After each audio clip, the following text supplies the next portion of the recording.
2 কোটি টাকা ব্যয়ে নদিয়ার শান্তিপুর নৃসিংহপুর বাস টার্মিনাসের আপগ্রেডেশনের কাজের উদ্বোধন করলেন শান্তিপুরের বিধায়ক ব্রজকিশোর গোস্বামী। এদিন তিনি জানান, বিধায়ক হওয়ার পর তার লক্ষ্য ছিল এই বাস স্ট্যান্ডের উন্নয়ন করা। কারণ পূর্ব বর্ধমান এবং নদিয়ার সংযোগস্থল নৃসিংহপুর ফেরিঘাট, সেখানেই রয়েছে এই বাস স্ট্যান্ড, যেখান থেকে প্রতিদিন 3টি রুটে বাস পরিষেবা চলে। তার সাথে রয়েছে টোটো এবং অটো। তাই এই বাস স্ট্যান্ডের পরিকাঠামোগত উন্নয়ন দরকার ছিল। সেই দিকে লক্ষ্য রেখে বিধানসভায় এই বাস স্ট্যান্ড নিয়ে আলোচনা করেন বিধায়ক ব্রজকিশোর গোস্বামী। এরপর পশ্চিমবঙ্গ পরিবহন পরিকাঠামোগত উন্নয়ন নিগমের মাধ্যমে প্রথম পর্যায়ে 80 লক্ষ টাকা বরাদ্দ করা হয়েছে সরকারের তরফে। উদ্যোগী হয়েছেন রাজ্যের মুখ্যমন্ত্রীও।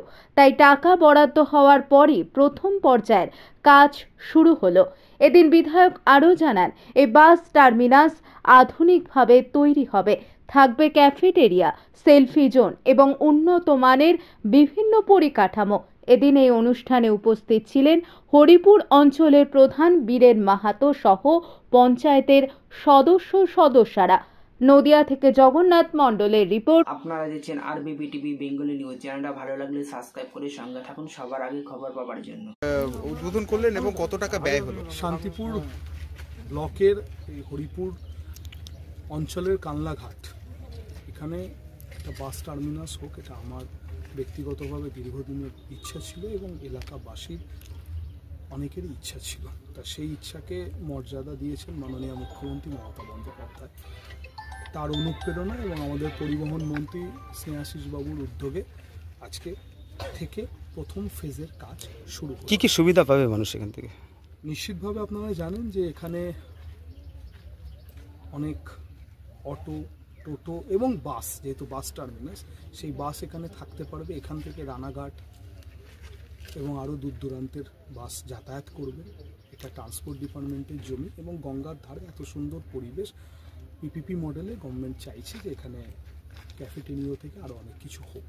সব প্রজেক্টগুলোই একই সাথে ধরা আছে। দাদা, এর আগেও তো এখানে আপনি এসেছিলেন এবং এই পরিকাঠামো দেখে গেছেন।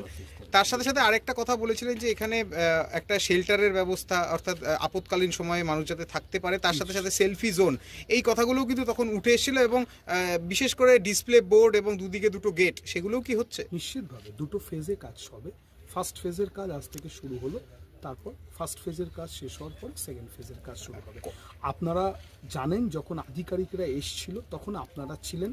আপনারা ভেবে দেখুন, আধিকারিকদের আসা আর কাজ শুরু হওয়া, তার মাঝখানের গ্যাপটা কতটা।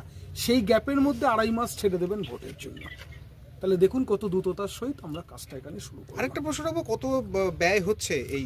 আনুমানিক ফার্স্ট ফেজে 80 লক্ষ টাকা ব্যয় ফার্স্ট ফেজের কাজ শুরু হবে। টোটাল বাজেট হিসাবে আমাদের 2 কোটি টাকা ধরা হয়েছে। আরেকটা প্রশ্ন রাখবো যে এখানকার মানুষের যেটা সার্বিক চাহিদা, এই যে দূর দূরান্ত যাওয়া, অর্থাৎ কলকাতা কিংবা মালদা, বিভিন্ন জায়গায় যে দূরপাল্লার বাস, সেগুলো কি পরিবহন দপ্তরের তরফে করা যেতে পারে বলে মনে করছেন? এখন প্রথম কাজ হচ্ছে ইনফ্রাস্ট্রাকচার ডেভেলপমেন্ট।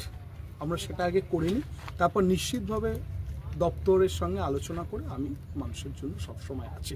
আমরা উন্নয়নের সাথে আছি। মমতা বন্দ্যোপাধ্যায় যা আমাদের বলেছেন উন্নয়ন করে যাও, আমরা সেটা করছি। ঠিক আছে।